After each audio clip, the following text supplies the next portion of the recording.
And a very warm welcome back to the channel of nonsense. This is the Genesis GV70, which sounds like Phil Collins' pension account number or something, but actually this is a really impressive premium but smallish SUV. So I'm going to whistle you around the car, go for a drive and tell you why I'm really impressed by this before the sun goes down, which isn't very long. So let's get cracking.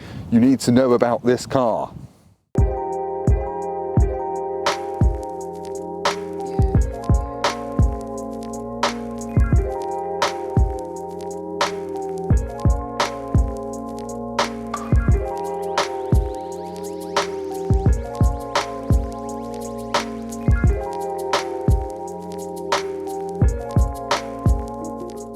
Go away, wind. Yes, this is the Genesis GV70. This goes up against the likes of the BMW X3, the Mercedes GLC, and I guess the Audi Q5. It's a Korean car from Genesis, which is a new brand here in Europe, and actually this is pretty blooming good. It costs from £39,500. This one's 49 grand. There are only two engine options. It's dead simple. You can get a 2.2 litre diesel, which has 210 horsepower and 440 newton-meters of torque, and a really thirsty 2.5 litre petrol, 300 horsepower. They're both 4 cylinders, and they're both all-wheel drive and have 8-speed gearboxes. That's pretty simple, pretty straightforward, and there aren't actually loads of options to add to these. So you choose a line, a sport line, a luxury line, or whatever, and then there are a few packs you can add on, and that's basically it. And Genesis's big thing is that you can go to a Genesis experience centre and someone looks after you, and the buying experience is all friendly and all that kind of lovely stuff. But anyway, let's talk about the actual car and the looks.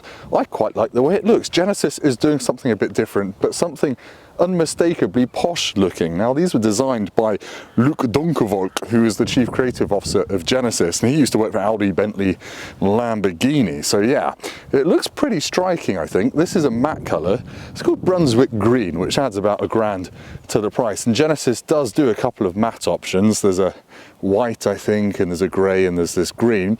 I don't usually like matte paint on cars because it's a pain in the arse to clean, which is why I haven't bothered. This one is absolutely filthy. It attracts the dust, but it looks pretty cool, I think. You get these iconic, are they iconic yet? They're probably not iconic yet. You get Genesis's signature quad LED headlights at the front and this big shield shaped grille. It's all very fancy. You get full LED headlights as standard.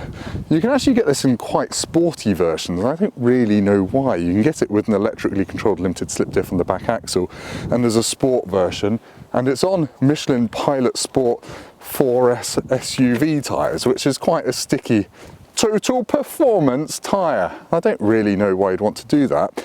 This one is on 19s though, which is quite nice because you get a good chunky bit of tyre there to make it more comfortable. You can get it on 21s, but having been in some bigger Genesises with bigger wheels, I would stick to the small ones because they're just way more comfortable. It's quite a heavy car. It weighs just under 2 tons, or around about 2 tons, which is quite a lot heavier than the comparable BMW X3 and the GLC. Let's have a look at the boot.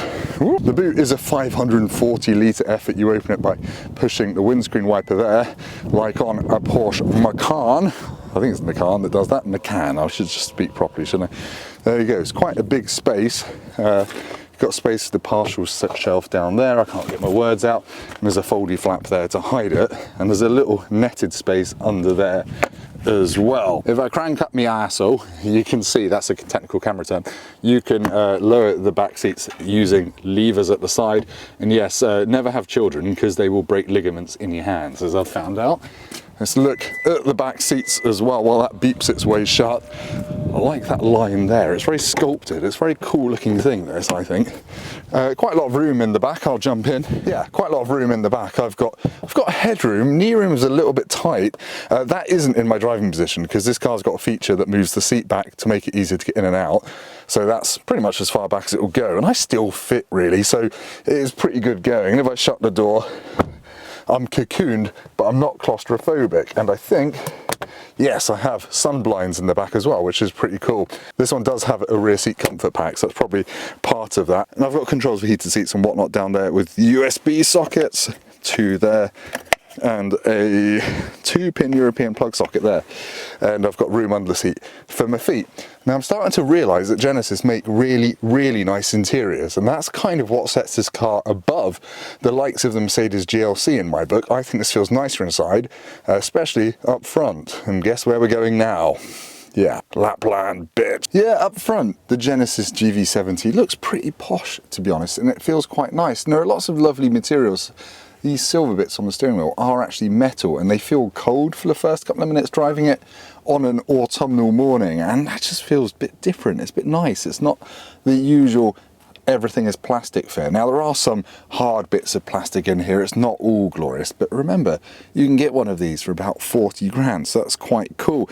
You get a 12.3-inch digital driver's display, which you can have a 3D effect on. That is part of the £4,200 innovation pack, which is an expensive pack, but it adds a head-up display, various other bits of autonomous driving stuff, blind spot view, surround view cameras, and it is probably worth stumping up for. Now, you get this big 14.5-inch infotainment screen here, which is really sharp, really nice, really easy to use using this little twiddly thing like in a BMW, or you can touch it as well. But if you're touching it, this end is actually really quite a stretch from the driver's seat, so yeah, you are better off using this, and you'll want to turn the lane keep assist off as well by holding this button there, because it does mess you about on the road a little bit. Then you end up faffing about in screens to turn it off and back on, and it's just a little bit of a pain. Now, another downside of this infotainment system is it has Android Auto and Apple Carplay, but you'll need to plug your phone in to use it. It's not wireless, which is a little bit of a shame, but otherwise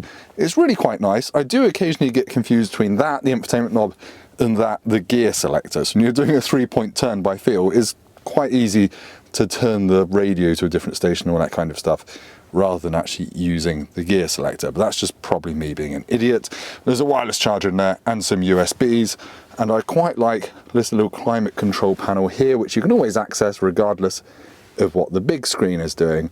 And you've got heated and cooled seats, which, as we know, I bloomin' love. Are the gear shift paddles metal? Yeah, I think they are. They're certainly cold feeling. Actually, I don't know. I'll flick them as we drive along. I think they're plastic, but they're very nice feeling plastic. Anyway, that is probably enough about the inside of this car. Really like the way it looks and feels. Let's go and see if it drives well. Sorry about the wind noise and that bit. I don't have my usual dead cat with me, which is apparently a technical video term for a microphone fluffy thing, or just a deceased feline. Anyway, foot on the brake, hit the start button, and it rumbles into life, this diesel. What you missed is when you unlock this car and get into it, it can play you a melodic piano chime that makes it sound like the intro to a Zelda game, and it does it when you stop as well. A little bit pretentious, but you can turn it off. Now, is this going to start telling me where to go? Right, foot on the brake, twiddle into D, and off you go. Now, visibility out is really quite good. It is an easy car to drive. It doesn't feel massive. It does, however, feel comfortable. It's on adaptive dampers as standard, this car, which is a good move. And it also uses a camera up there to read the road in front of you and prepare the adaptive dampers for potholes and things like that. And I don't know if I can feel that bit working, but it certainly smooths out bumps really quite well. Over potholes and stuff, obviously it still jars into the cabin because it ain't magic. It's not like actual Phil Collins, but it's pretty blooming good. And as a car for doing big distances, yeah, it is really quite nice indeed. And you get 500 odd miles from a tank of diesel in this. I've averaged about 38 miles per gallon. I did 200 miles this morning on the motorway in the new BMW M3, and my God, my bladder wished I was in this because I had to go to the loo about 4 times, and I haven't really reached that age yet. But anyway, yeah, it's quiet on the move as well. I'll get some motorways in a bit, but yeah, it's pretty hush, pretty refined, and just very easy going, which I quite like. It doesn't feel like racy or anything like that. It just feels like a nice, comfortable and serene family SUV. Now, because I've got the innovation pack, I think it's part of the innovation pack, when I indicate, I get the rear view to the right or left in the little digital dash down here. So if I indicate right, it shows me a view looking back down the right-hand side of the car in my blind spot, which is quite useful. Again, not murdering cyclists should be on top of everyone's priority lists, and that will help us stop killing cyclists. So bravo. I nearly said Kia because it's in Kias as well. Also in Hyundais and Genesis. They're all part of the same company, aren't they? But yeah, anyway, let's get to some motorways and see what it feels like there. And then we'll do some twisty roads and see if it handles as well as a BMW X3. X3, yeah. Bit Australian, that. Yeah, I shouldn't do voices, should I? Right, I'm about to go from a 50 mile an hour limit into a 70 mile an hour. That's the national speed limit in the UK on motorways, and the sun is in my eyes. Let's go, foot down, that engine. Yeah, you can hear it a bit. It's in the distance, but it's not very nice noise. And that's 70 miles an hour. This car feels quite usably quick when you put your foot down. Like, just in everyday driving, it is brisk, I would say. It is not ridiculously fast, and I'm going to have to put my sun visor down. That person's bought a Polestar 2, presumably on my advice, because that's the brilliant electric car. Yeah, now I've got an annoying shadow across my face. Let's not bother with that. At motorway speeds, GV70 is really quite refined. There's a tiny whisper of wind noise from out there, but really in here it's quieter than Henry VIII's Twitch channel, where presumably he would just stream himself playing Skyrim, marrying women and then chopping their heads off with his man axe. But yeah, it's comfortable, it's quiet. You could do many big miles in this and get out the other end feeling refreshed, especially because I think I've got a massage seat. Yes, I do. I've got a massage seat. The passenger doesn't, which is a bit selfish. That's a Henry VIII move, that, isn't it? But otherwise, on motorways, this is refined, quiet and comfortable. And actually, to be honest, I think that's all you need in a family SUV, isn't it? We're going to get onto a twisty road now and do some irrelevant things, like does it go around corners quickly? And then we'll go to an outro. Exciting, isn't it? But do stay tuned. I'm selling this, aren't I? Good car, though. Right, I'm coming up to my twisty road, and I should talk about the driving modes of the GV70, because that will kill all the time, frankly. You've got Eco, you've got Comfort, which is the default one, and you have Sport as well. Now, if you put it in Sport mode, something amusing happens. The seat tightens up and clamps you. That also happens when you start driving above a certain speed as well. It slowly squeezes you. You don't really notice it until you slow down and the seat kind of relaxes and releases you from its Venus flytrap-like grip. Anyway, I can't stop, but I can do what are we going to do? A 10 mile an hour to 60 mile an hour. Let's go. Raw gearbox is smooth. It's quite good. That's 60 miles an hour.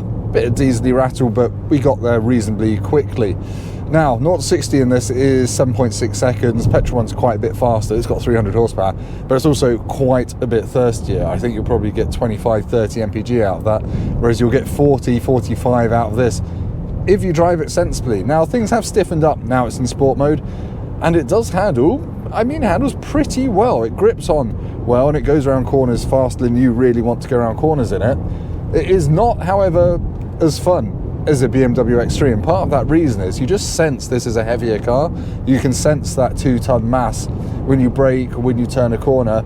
It's just happiest when you're loafing around, really, but it's not going to put you in a ditch, for example. It's just a tidy handling SUV that does everything you need it to. Let's go around here a bit faster than we should and see what happens. Oh yeah, no understeer, but the seatbelt grabs you because it thinks you're going to crash, which is quite entertaining. There are lots of sensors as well in the dashboard looking at you to make sure you're paying attention, presumably for the autonomous driving stuff this has, and it can stop, start and change lanes and everything on the motorway. I just took my hands off the steering wheel to clap to sync my GoPros, and it told me immediately to put my hands back on the steering wheel, so it must have seen me take them off or something, which is quite cool. So yeah, in short, driving this, really good, quite comfortable, perfectly good for everyday family duties. Just not as interesting to drive as a BMW X3, probably about the same to drive as a GLC, possibly a bit comfier, and just don't bother putting it in sport mode, leave it in comfort. If you buy the sportiest version of this, the trim level's called Sport, I can't really remember, apparently you can turn the stability control fully off in a Sport Plus mode. I mean, who cares? The four-wheel drive system doesn't really push you out of corners sideways or anything like that, so it's a family SUV. Just grow up, Genesis. Just let us have comfort mode and delete everything else. Anyway, back to you, Tim, for a less whingy outro. Right, I'm sorry that was so rushed and even more amateurish than usual, if that's even possible. I'm a bit pressed for time, but anyway, I want to show you this car because in conclusion, I really quite like it. And if you are in the market for a premium SUV for your family along the lines of the X3, the GLC and all that kind of stuff, really do go and give one of these a look because it is quite comfortable. It's really impressive inside. The interior quality kind of feels kind of a step above BMW and Mercedes. It feels like the next class up, that sort of thing. And the tech's mostly good, apart from the lack of wireless CarPlay and Android Auto. But would I recommend it? Definitely. Go and give it a go. Go and have a look at one in one of the Genesis showrooms if you can find one near you. And let me know if you go and buy one. Now, hopefully that was useful. Thank you for watching. If it was helpful, please hit like. And if it was as helpful as a chocolate teapot, also hit like because it makes the world a better place and it makes me smile. Now, thank you for watching. Like, comment, subscribe. Call me something Korean in the comments, and I'll see you next time when I won't be freezing my nads off in a layby. Actually, I probably will. It's that time of year, and that's what I like to do in my free time. Goodbye.